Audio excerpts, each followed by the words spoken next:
Analisis lingkungan eksternal perusahaan.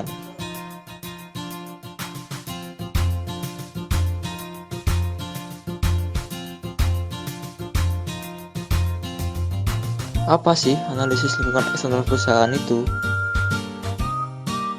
Lingkungan eksternal bisa dikatakan sebagai komponen-komponen atau variabel lingkungan yang berbeda atau berasal dari luar organisasi atau perusahaan. Komponen tersebut cenderung berada di luar jangkauan organisasi.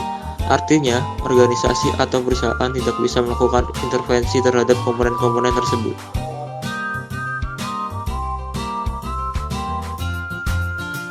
Komponen itu lebih cenderung diperlakukan sebagai sesuatu yang mau tidak mau harus diterima. Tinggal bagaimana organisasi berkompromi atau menyiasati komponen-komponen tersebut. Tujuan analisis lingkungan eksternal perusahaan menyediakan kemampuan dalam menggapai masalah-masalah kritis dalam lingkungan bagi manajemen perusahaan, menyelidiki kondisi masa depan dari lingkungan organisasi dan kemudian mencoba memasukkannya ke dalam pengambilan keputusan organisasi, dan mengenali masalah-masalah mendesak yang signifikan bagi perusahaan, dan memberikan prioritas terhadap masalah tersebut serta mengembangkan suatu rencana untuk mengatasinya. Faktor pendorong persaingan industri. Pertama, ancaman dari pendatang baru. Produsen atau new entrants dapat membahayakan perusahaan-perusahaan yang telah ada. Produsen baru menghasilkan kapasitas produksi tambahan, kecuali permintaan terhadap barang meningkat. Tambahan kapasitas akan menekan agar biaya bagi pembeli menjadi rendah, yang mengakibatkan turunnya penjualan dan laba bagi seluruh perusahaan dalam industri tersebut. 2. Kekuatan posisi pemasok. Meningkatnya harga dan mengurangi mutu produk yang dijual adalah cara potensial yang dapat digunakan pemasok untuk mendapatkan kekuatan terhadap perusahaan-perusahaan yang bersaing dalam suatu industri. Apabila perusahaan tidak dapat menutup peningkatan biaya yang terjadi melalui struktur harganya, maka profitabilitasnya akan berkurang akibat tindakan pemasok. Ketiga yaitu kekuatan posisi pembeli. Pembeli lebih suka membeli produk dengan harga serendah mungkin, di mana industri dapat memperoleh pengendalian serendah mungkin yang dapat diterima. Untuk mengurangi biaya, pembeli akan menuntut kualitas yang lebih tinggi, pelayanan yang lebih baik, serta harga yang lebih murah. Hasil ini dapat dicapai dengan mendorong persaingan antara perusahaan dalam suatu industri. Yang keempat yaitu produk substitusi. Setiap perusahaan akan berusaha menyaingi perusahaan lain yang menghasilkan produk pengganti dengan kemampuannya memuaskan kebutuhan yang tidak jauh berbeda dari konsumen, tetapi dengan karakteristik berbeda. Harga produk pengganti dapat menjadi batas tertinggi dari harga yang akan ditetapkan oleh suatu perusahaan. Contoh dalam produk pengganti seperti karet akan digantikan oleh karet elastis. 5. Intensitas persaingan antar perusahaan. Pada kebanyakan industri, perusahaan banyak bersaing secara aktif satu dengan yang lainnya untuk menciptakan daya saing strategis dan laba yang tinggi. Pencapaian hal-hal tersebut menuntut keberhasilan yang relatif terhadap para pesaing. Persaingan ini sering kali terjadi atas dasar harga, inovasi produk, dan tindakan lain untuk mencapai perbedaan produk seperti pelayanan, kampanye iklan yang unik, dan jumlah produk. Segmen lingkungan umum. Pertama, segmen demografis. Demografis sangat berhubungan dengan besarnya populasi, struktur usia, distribusi geografis, komposisi etnis, dan distribusi pendapatan. Kedua, segmen ekonomi. Faktor ekonomi berkaitan dengan sifat dan arah ekonomi suatu perusahaan beroperasi. Faktor ekonomi berdampak langsung secara nyata pada berbagai strategi. Karena pola konsumsi dipengaruhi oleh kesejahteraan relatif dari berbagai segmen pasar, di dalam perencanaan strategi setiap perusahaan harus mempertimbangkan kecenderungan ekonomi di segmen-segmen yang memengaruhi industrinya. 3. Segmen politik. Faktor-faktor politik mencakup peraturan pemerintah pusat dan daerah serta aktivitas-aktivitas politik yang dirancang untuk mempengaruhi perilaku bisnis. Faktor politik menekan parameter legal dan regulasi yang membatasi operasi perusahaan. 4. Faktor sosial budaya. Faktor sosial yang mempengaruhi suatu perusahaan mencakup keyakinan nilai-nilai, sikap, opini, dan gaya hidup dari orang-orang di lingkungan eksternal perusahaan yang dikembangkan dari kondisi kultural, ekologi, demografis, religius, pendidikan, dan etnis. Kelima, segmen teknologi. Untuk menghindari keusangan dan meningkatkan inovasi, suatu perusahaan harus sadar mengenai perubahan teknologi yang dapat mempengaruhi industrinya. Adaptasi teknologi yang kreatif dapat memunculkan kemungkinan produk baru, perbaikan dalam produk yang ada, atau dalam teknik manufacturing dan pemasaran. Keenam, segmen global.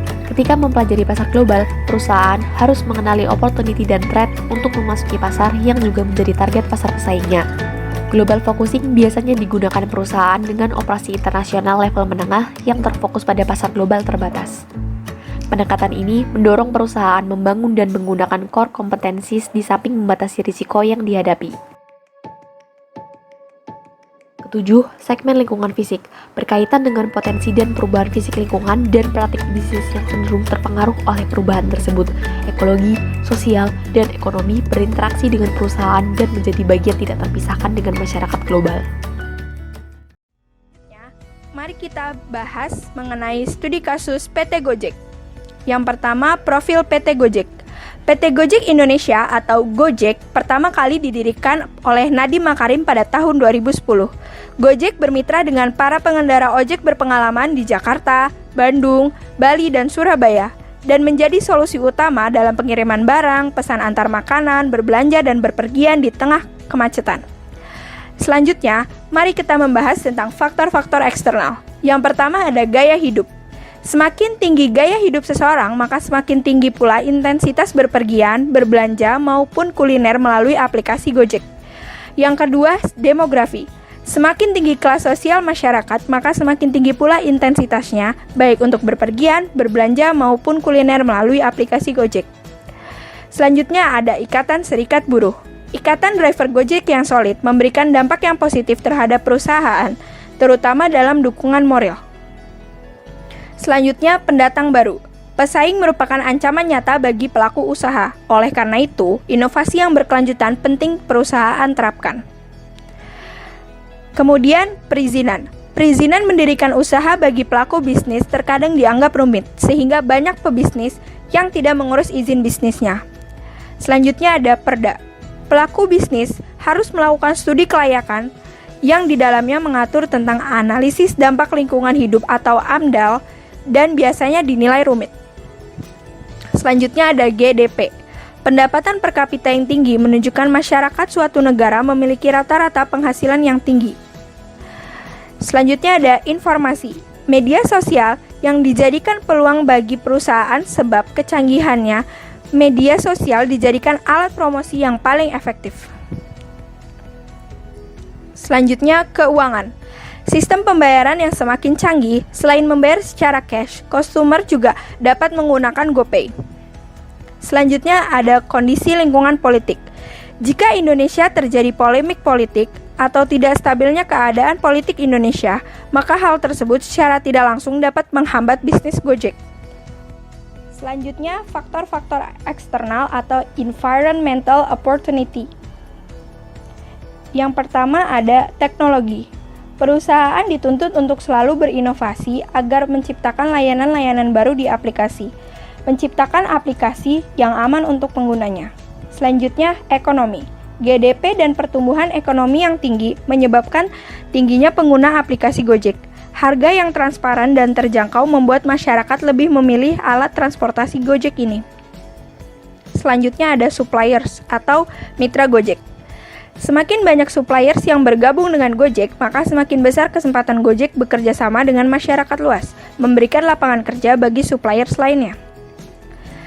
Selanjutnya ada sosial budaya.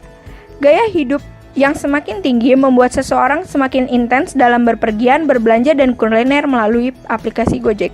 Kondisi kelas sosial juga menentukan tingginya pengguna aplikasi Gojek. Selanjutnya ada serikat buruh atau driver Gojek. Ikatan antara driver Gojek sangat solid sehingga memberikan dampak positif bagi perusahaan Gojek. Faktor-faktor eksternal atau environmental threat. Yang pertama ada pesaing.